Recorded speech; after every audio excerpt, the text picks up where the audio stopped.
saya hormati Ketua Majelis Taklim Pak Ajis, Ketua RT Pak Imam, dan juga calon RT yang terpilih Pak Ajis, dan segenap bapak-bapak jamaah Majelis Taklim RT 4 Perumahan Villa Tekno RW 9 yang dirahmati Allah Subhanahu wa Ta'ala. Di beberapa pekan yang lalu saya telah membahas tentang keluarga, yang tentu bicara keluarga diawali dengan perbaikan diri dan kemudian perbaikan keluarga. Saya juga menyampaikan hal ini di Majelis Taklim ibu-ibu. Jadi bukan kebetulan, ini takdir dari Allah. RT 4 patut bersyukur karena sinergi antara pengajian bapak-bapak dan ibu-ibu. Tinggal kemudian bagaimana sinergitas itu ditunjukkan dengan membina keluarga yang sebaik-baiknya. Keharmonisan itu ditunjukkan dengan membina anak-anak kita dengan cara yang terbaik. Dan secara kultur sudah mulai nampak anak-anak kalau ketemu kita, mereka mengucapkan salam. Anak-anak yang perempuan sudah terlatih keluar dengan menutup jilbabnya. Itu adalah investasi besar. Karena kalau sudah dewasa mau pakai jilbab itu perhitungannya panjang. Tapi kalau sudah dimulai dari kecil, insya Allah itu akan mempermudah masa depannya. Dan ringanlah untuk kita tinggal melakukan pendidikan yang lain. Nah, oleh karena itu dalam kesempatan ini mari kita kuatkan sinergitas, meningkatkan keharmonisan antara suami dan istri dan juga pembinaan anak. Saya ingin melanjutkan kita dengan membahas surat An-Nisa secara global, yaitu tentang wanita. Nah, ini penting saya sampaikan dulu. Di surat An-Nisa ayat 34 itu Allah berfirman, Ar-rijalu qawwamuna 'alan nisa. Surat keempat ayat 34. Ini bicara keluarga, bicara kepemimpinan, bicara peran laki-laki, bicara peran istri. Ar-rijalu qawwamuna 'alan nisa. Laki-laki adalah yang berdiri tegak sebagai pemimpin. Qawwamuna itu dari qoma itu berdiri. Berdiri tegak dengan penuh tanggung jawab sebagai pemimpin. Pemimpin dia harus bisa memimpin, harus bisa memberi contoh, harus bisa memberi instruksi, harus bisa menjadi teladan. Nah, ini yang harus dimiliki oleh seorang laki-laki. Solehahnya istri dan solehnya anak-anak dipengaruhi oleh solehnya suami sebagai pemimpin. Nah, karakter anak dan keluarga kita itu tidak terlepas dari karakter dan sikap bapak yang memimpin di rumah tangga itu. Nah, maka pastikan kita berusaha menjadi pemimpin. Ar-rijalu qawwamuna 'alan nisa. Jadi kita masuk ke rumah itu, kalau bicara negara, nah Pak Rama itu masuk ke rumah itu, ini presidennya, Pak Bang Edi itu presiden di rumah itu. Nah, wakil presidennya, menterinya itu Bu Ayu. Nah, anak-anaknya jadi menteri, kira-kira seperti itu. Yang mana bisa mengkondisikan rumah untuk melakukan dinamika hidup, untuk melakukan kemajuan hidup. Nah, dimulai dari kepemimpinan suami. Ar-rijalu qawwamuna 'alan nisa bima faddalallah. Karena Allah sudah dengan sesuatu yang sudah Allah berikan keunggulan. Jadi bagaimanapun kita tidak boleh menyerah. Laki-laki ini sudah Allah berikan keunggulan dari tenaganya, dari logikanya, dari kekuatan mentalnya, itu sudah diberikan kelebihan. Maka jangan diserahkan kepemimpinan kepada istri kita kalau masih ada kita. Kecuali kalau kita pergi ada kepentingan, maka harus logika manajemen organisasinya di rumah itu harus tetap ada pemimpin. Kita serahkan ke istri kita, nitip anak-anak, nitip rumah, jaga dengan sebaik-baiknya. Nah, ini yang dalam bahasa Rasulullah, kulukum ra'in wa kulukum mas'ulun an ra'iyatihi. Setiap kalian pemimpin dan setiap kalian akan dimintai pertanggungjawaban. Ketika kita pergi, istri kita menjadi pemimpin, dia pun akan dimintai pertanggungjawaban. Bagaimana sikap dia, bagaimana dia membimbing anak kita, itu kepemimpinan istri kita ketika tidak ada kita. Nah, tapi dimulai dari kita. Biasanya sikap kita kepada keluarga akan ditiru oleh istri kita. Nah, tapi tentu ada komunikasi sebelumnya. Jangan sampai berbeda. Nah, kalau dalam manajemen perusahaan, pimpinan seperti ini ketika pergi, sekretarisnya atau wakilnya berbeda, itu akan rusak perusahaan. Demikian juga keluarga. kalau kita suami sudah punya ketentuan A, B, C, setiap hari harus seperti ini gitu. Ternyata istri kita berbeda dengan kita, ngambil kebijakan yang berbeda, itu akan kacau rumah. Maka dikomunikasikan kepemimpinan kita apa yang harus dilakukan di rumah kita, termasuk reward and punishment kepada anak-anak kita. Misalnya, kalau subuhnya berjamaah, maka jajannya 10.000. Tapi kalau tidak berjamaah, maka jajannya 5.000. Itu harus disepakati. Sehingga bagi anak kita itu serius. Jangan sama saja.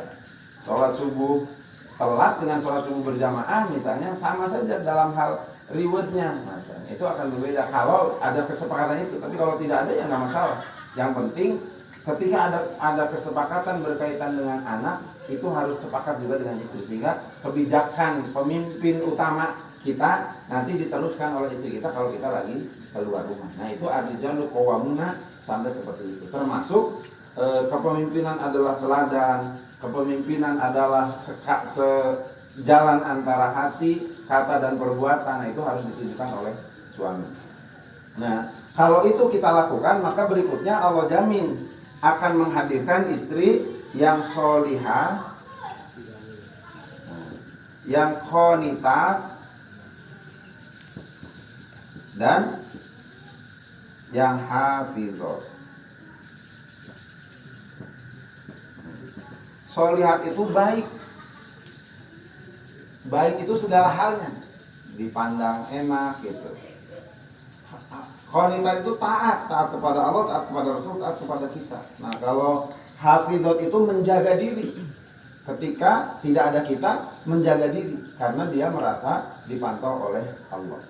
Nah, ini ketika suami memimpin dengan baik, maka insya Allah satu sisi kita mengarahkan istri menjadi wanita yang sholihah, qanitat, hafizat dengan kepemimpinan kita, dengan contoh kita, dengan arahan kita, maka itu pun insya Allah akan dapat. Kalau kondisi ini terjadi, maka insya Allah rumahku surgaku akan didapatkan. Rumahku surgaku akan didapatkan.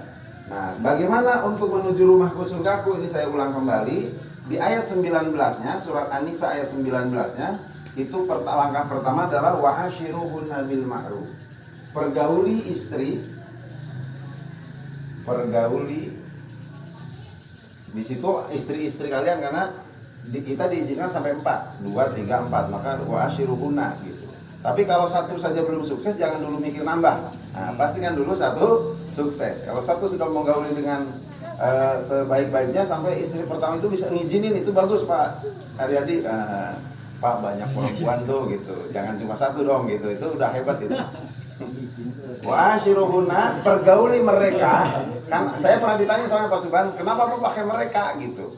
Gak wa'ashiruha, pergauli dia. Nah, karena memang ini sebagai gambaran bahwa suami itu boleh nikah boleh punya istri lebih dari satu. Saya lagi pikir lagi.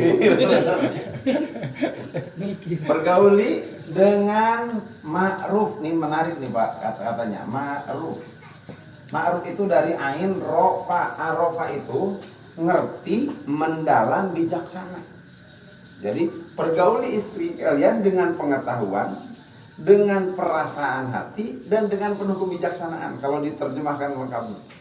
Jadi kalau ingin suami sukses, ya harus mempergauli istri seperti itu. Kata-katanya gimana, sikap kita gimana, belayan kita gimana, nah gitu. Kalau mau ngajak bangun malam untuk sholat malam bagaimana, kalau ngajak bangun malam untuk khusus ibadah perpaduan daging bagaimana, nah itu wa'ashiruhunna bil ma'ruf. Jangan dijejak ini, bangun. Wa'ashiruhunna bil ma'ruf.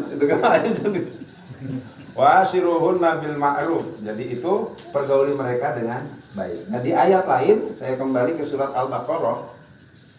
Al-Baqarah ayat 223. Nah, itu nisa'ukum harsulakum. Harsun.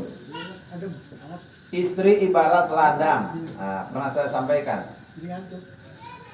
Istri ibarat ladang. Jadi kalau istri ibarat ladang, maka kita pemilik ladang. Yang datang ketemu ke ladang kita itu membawa benih kalau mau menanami. Kalau sudah ditanami, membawa pupuk. Kalau kering, menyiram air. Kalau banyak rumput, kita membawa alat pembersih. Itu yang harus dilakukan oleh suami. Artinya, yang kita datang itu memberikan sesuatu yang menambah kualitas kebun kita. Kita datang itu, ucapan kita, sikap kita itu meningkatkan kualitas istri kita. Kemudian istri kita sudah bagus, terus dipoles dengan memberi pupuk, dengan memberi baik dohir maupun batin. Sikap kita termasuk perawatannya, ya itu bagian dari upaya menanam ladang yang baik. Nah, maka kalau kita memposisikan istri sebagai ladang yang baik, istri pun akan menjadi ladang yang indah dilihat oleh kita. Gimana kita bisa melihat tanaman subur, gimana kita bisa melihat istri kita nyaman kalau kita tidak bertanam yang baik, tidak menanam yang baik. Maka kesuburan dan hijau ranumnya buah-buah yang ada di kebun itu tergantung bagaimana sikap pemilik kebun bercocok tanam dan menyiram dan memupuknya. Wa ashiruhunna bil ma'ruf, itu juga harus terhadap kebunnya. Yang ketiga, di Al-Quran di surat Al-Baqarah ayat 187, istri itu libas, pakaian. Libasul lakum, jadi pulang engkau adalah pakaianku gitu. Aku dingin nih. Nah, istri tahu harus memeluknya supaya memberi kehangatan. Tapi bukan hanya istri untuk suami, suami pun harus jadi pakaian bagi istri. Nah, ini menarik di ayat 187, hunna libasul lakum wa antum libasul lahun. Mereka pakaian bagimu dan kamu pakaian bagi mereka. Maka kalau ini kita lakukan, insya Allah terakhir kalau saya baru membaca belum lama, ternyata peranan wanita Bapak sekalian ada 3 yang utama: istri, ibu, kemudian pribadi dan sosial. Nah, peran istri itu di Al-Quran dikisahkan sampai 54%, ibu 27%, pribadi dan sosial hanya sisanya 19%. Nah, artinya kalau wanita berperan sebagai istri lebih dominan, itu akan sukses. Tapi kalau kebalik, peran pribadinya dan peran sosialnya lebih banyak, kita pulang sebagai suami harus dilayani oleh istri, nggak ada, istrinya lagi arisan. Nah, itu mulai goyah tuh. Kalau yang nggak kuat imannya, keluar lagi nyari yang lain. Nah, itu berikutnya. Maka fungsi wanita sebagai istri itu memang harus dominan. Yang kedua, fungsi wanita sebagai ibu yang berikutnya.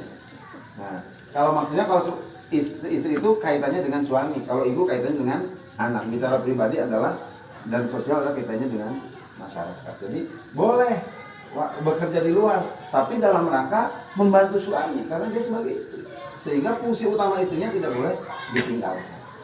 Nah, tapi ini kembali kepemimpinan suami, qawwamuna itu harus tegas. Wallahu a'lam bishawab. Saya izin jam 9 tadi pamitnya ditunggu di Curug karena ada yang sakit, sehingga saya pamit, tidak bisa lama Pak. Demikian yang bisa saya sampaikan.